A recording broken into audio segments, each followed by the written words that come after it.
ब्रह्म से शिव बाबा पधारे, बोलते ध्वनियों। ब्रह्म से शिव बाबा पधारे, बोलते ध्वनियों। ब्रह्म मुख से मधुर वाणी, बोलते ध्वनियों। ब्रह्म से शिव बाबा पधारे,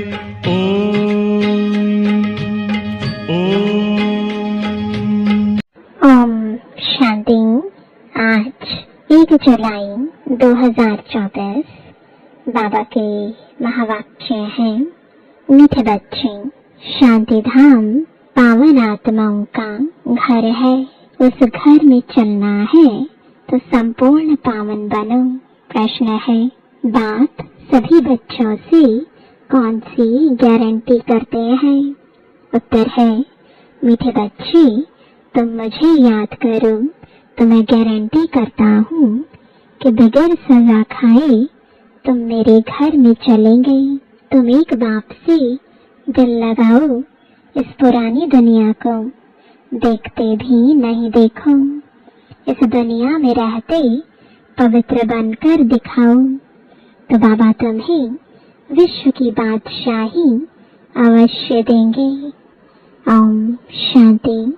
रूहानी बच्चों से रूहानी बाप पूछ रहे हैं।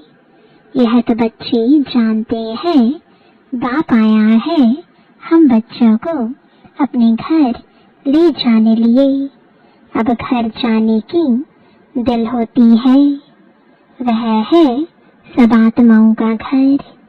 यहाँ सब जीवात्माओं का घर एक नहीं है, यह तो समझते हो। बाप आया हुआ है, निमंत्रण पर बुलाया है बाप को। हमको घर अर्थात शांति धाम ले चलो। अब बाप कहते हैं, अपने दिल से पूछो, हे आत्माएं, तुम पतित कैसे चल सकेंगी? पावन तो जरूर बनना है।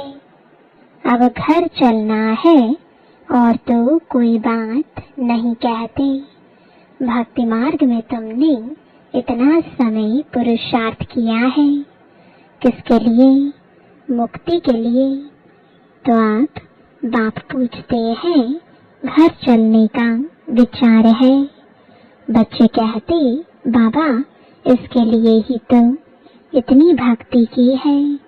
यह भी जानते हो, जो भी जीव आत्माएं हैं सबको ले जाना है, परंतु पवित्र बनकर घर जाना है। फिर पवित्र आत्माएं ही पहले पहले आती हैं। अपवित्र आत्माएं तो घर में रह नहीं सकती। अभी जो भी करोड़ों आत्माएं हैं सबको घर जरूर जाना है। उस घर को शांति धाम वानप्रस्थ कहा जाता है। हम आत्माओं को पावन बनकर पावन शांति धाम जाना है। बस कितनी सहज बात है। वह है पावन शांति धाम आत्माओं का। वह है पावन सुख धाम जीवात्माओं का। यह है पतित दुख धाम जीवात्माओं का। इसमें मूंझने की तो बात ही नहीं। शांति धाम जहाँ सब पवित्र आत्माएं निवास करती हैं, वह है आत्माओं की पवित्र दुनिया, वॉइसलेस इनकॉर्पोरियल वर्ल्ड। यह पुरानी दुनिया है सब जीवात्माओं की, सब पतित है। अब बाप आए हैं आत्माओं को पावन बनाकर पावन दुनिया शांति धाम में ले जाने। फिर जो राजयोग सीखते हैं वही पावन सुख धाम में आएंगे। यह तो बहुत सहज है, इसमें कोई भी बात का विचार नहीं करना है, बुद्धि से समझना है। हम आत्माओं का बाप आया हुआ है हमको पावन शांति धाम में ले जाने। वहाँ जाने का रास्ता जो हम भूल गए थे सब बाप ने बताया है। कल्प कल्प मैं ऐसे ही आकर कहता हूँ, हे बच्चे मुझ शिव बाबा को याद करो। सर्व का सदगति दाता एक सतगुरु है, वही आकर बच्चों को पैगाम अथवा श्रीमत देते हैं कि बच्चों अभी तुमको क्या करना है। आधा कल्प तुमने बहुत भक्ति की है, दुख उठाया है, खर्चा करते करते कंगाल बन गए हो। आत्मा भी सत प्रधान से तम प्रधान बन गई है। बस यह थोड़ी बात ही समझने की है। अब घर चलना है व नहीं? हाँ बाबा जरूर चलना है। वह हमारा स्वीट साइलेंस होम है। यह भी समझते हो बरोबर अभी हम पतित हैं, इसलिए जा नहीं सकते हैं। अब बाप कहते हैं मुझे याद करो तो तुम्हारे पाप कट जाएंगे।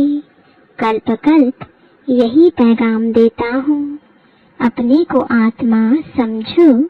यह देह तो खलास हो जानी है, बाकी आत्माओं को वापस जाना है। उनको कहते हैं निराकारी दुनिया। सब निराकारी आत्माएं वहाँ रहती हैं। वह घर है आत्माओं का। निराकार बाप भी वहाँ रहते हैं। बाप आते हैं सबसे पिछाड़ी में, क्योंकि फिर सबको वापस ले जाना है। एक भी पतित आत्मा रहती नहीं है। इसमें कोई मूंझने व तकलीफ की बात नहीं है। गाते भी है हे पतित पावन, आकर हमको पावन बनाए, साथ ले चलो। सबका बाप है ना। फिर जब हम नई दुनिया में पाठ बजाने आते हैं तो बहुत थोड़े रहते हैं। बाकी इतनी करोड़ आत्माएं कहाँ जाकर रहती हैं। यह भी जानते हो सतयुग में थोड़ी जीवात्माएं थीं, छोटा झाड़ था, फिर वृद्धि को पाया है। झाड़ में अनेक धर्मों की वैरायटी है, उसको ही कल्प वृक्ष कहा जाता है। कुछ भी अगर नहीं समझते हो तो पूछ सकते हो। कई कहते हैं बाबा हम कल्प की आयु 5000 वर्ष कैसे माने? अरे बाप तो सत्य ही सुनाते हैं, चक्र का हिसाब भी बताया है।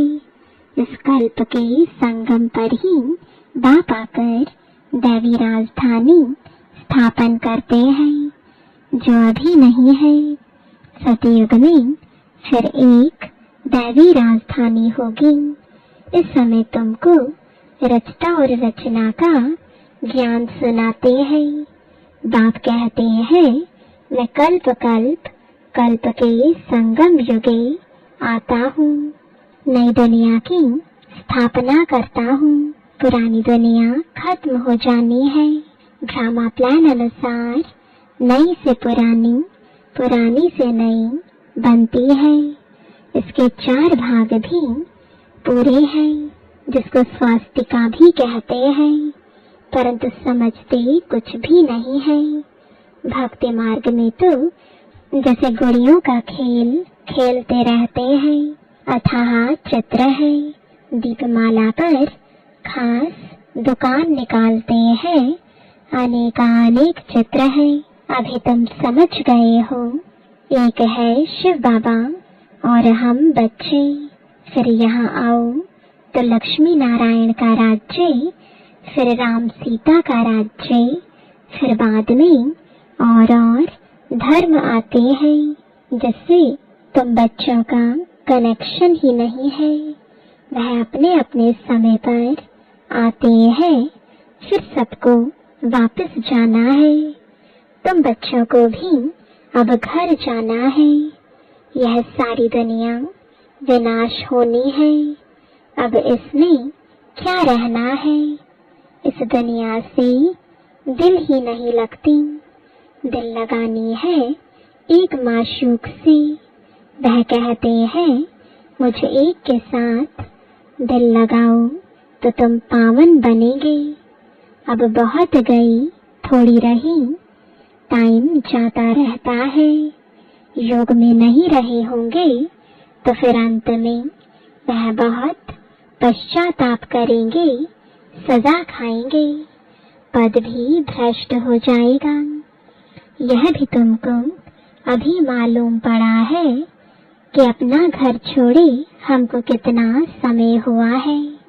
घर जाने लिए ही तो माथा मारते हैं ना। बाप भी घर में ही मिलेगा, सतयुग में तो नहीं मिलेगा।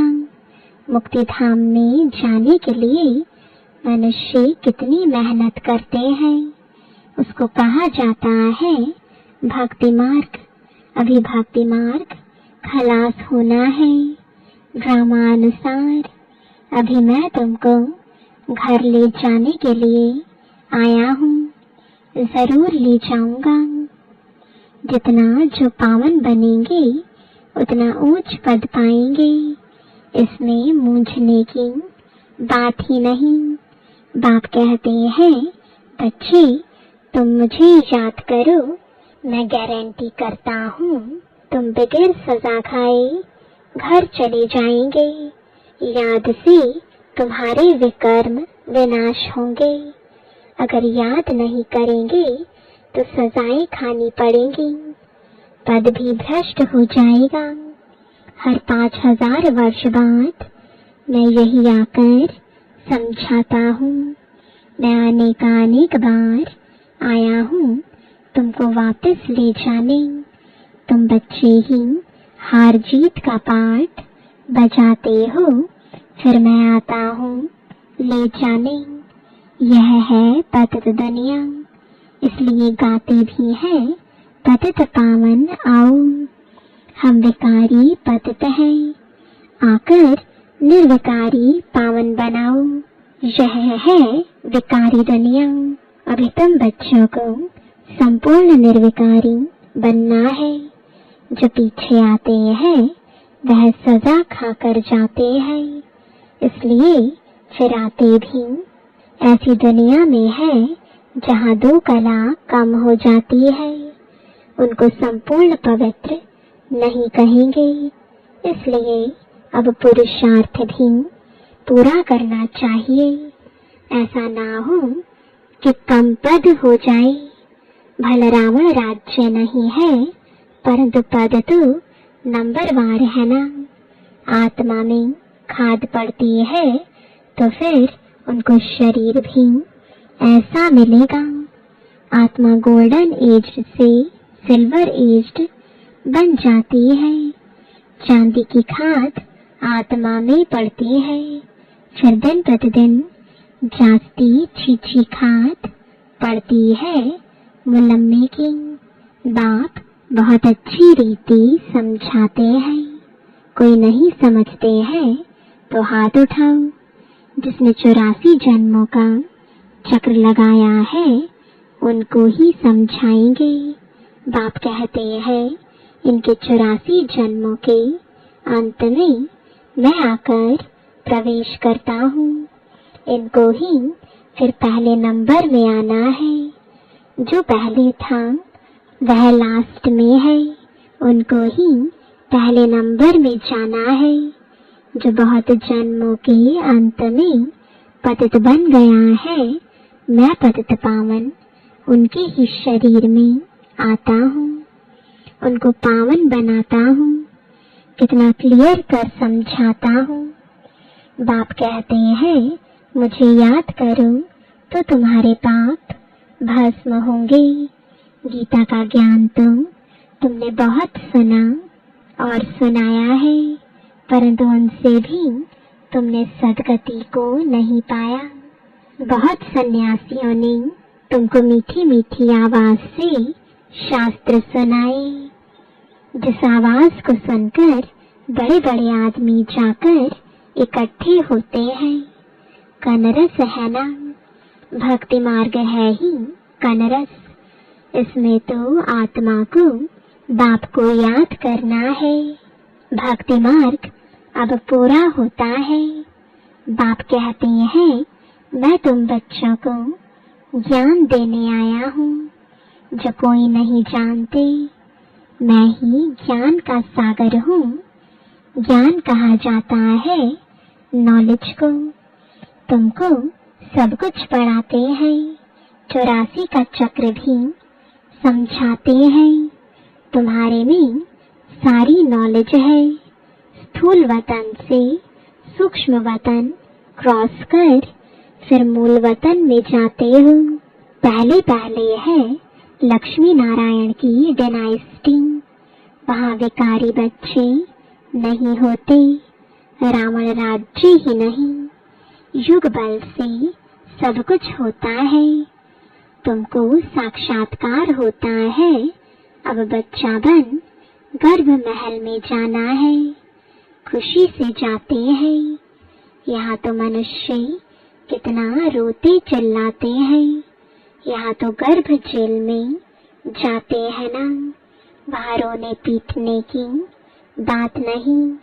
शरीर तो बदलना जरूर है, जैसे सर्प का मिसाल है।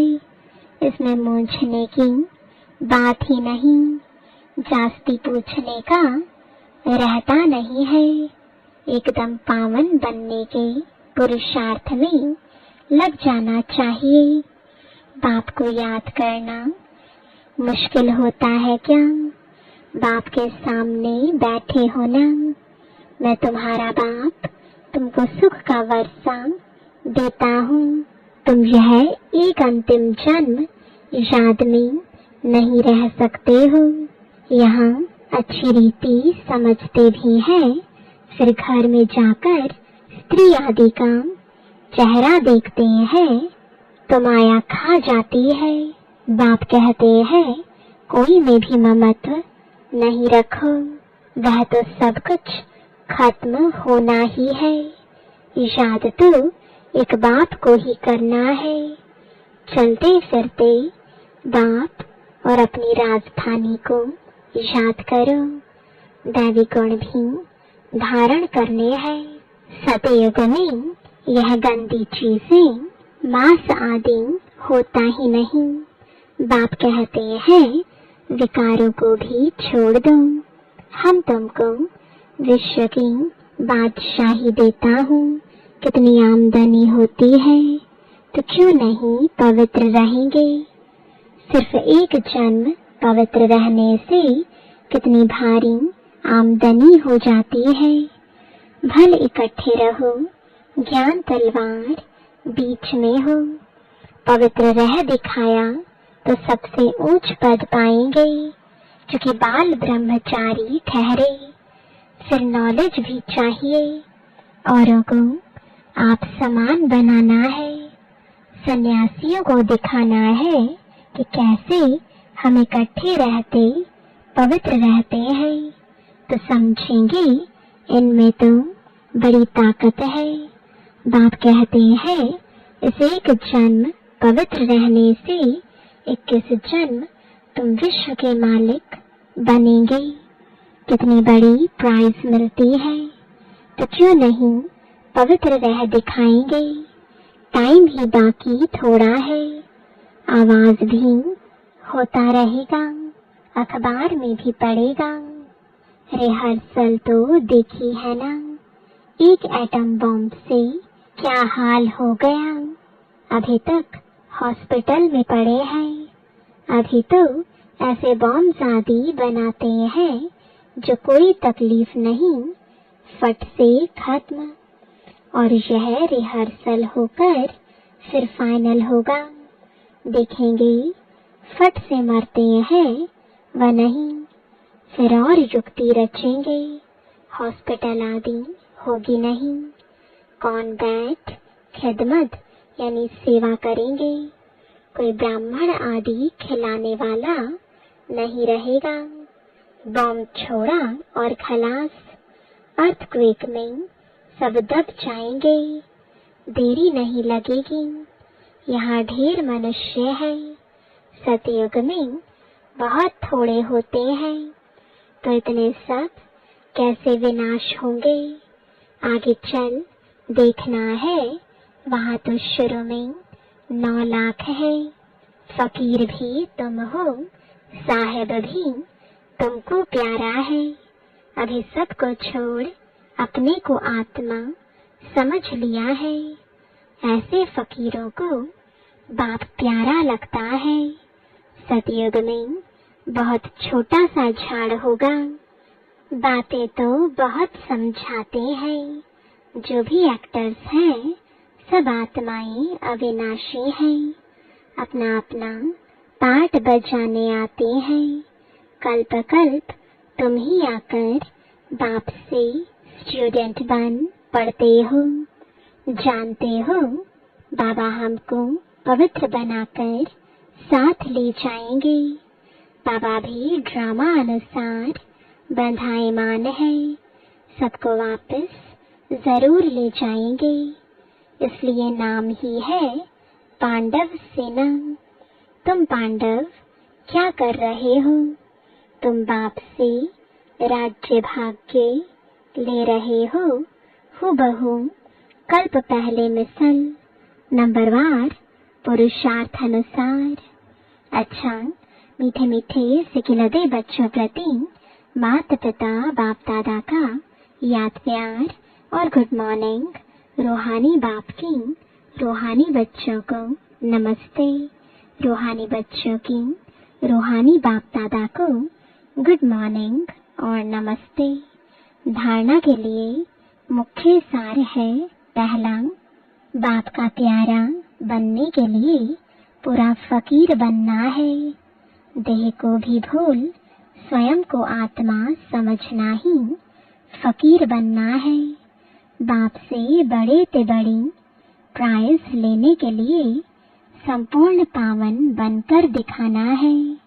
दूसरा, वापस घर जाना है, इसलिए पुरानी दुनिया से दिल नहीं लगानी है, एक माशूक से ही दिल लगानी है। बाप और राजधानी को याद करना है। वरदान है, ब्राह्मण जीवन में सदा चेयरफुल और केयरफुल मूड में रहने वाले कंबाइंड रूपधारी भव। यदि किसी भी परिस्थिति में प्रसन्नता की मूड परिवर्तन होती है, तो उसे सदा काल की प्रसन्नता नहीं कहेंगे। ब्राह्मण जीवन में सदा चेयरफुल और केयरफुल मूड हो। मूड बदलनी नहीं चाहिए। जब मूड बदलती है तो कहते हैं मुझे तो एकांत चाहिए। आज मेरा मूड ऐसा है। मूड बदलती तब है जब अकेले होते हो। सदा कंबाइंड रूप में रहो तो मूड नहीं बदलेगी। स्लोगन है, कोई भी उत्सव मनाना, अर्थात याद और सेवा के उत्साह में रहना। ओम शांति।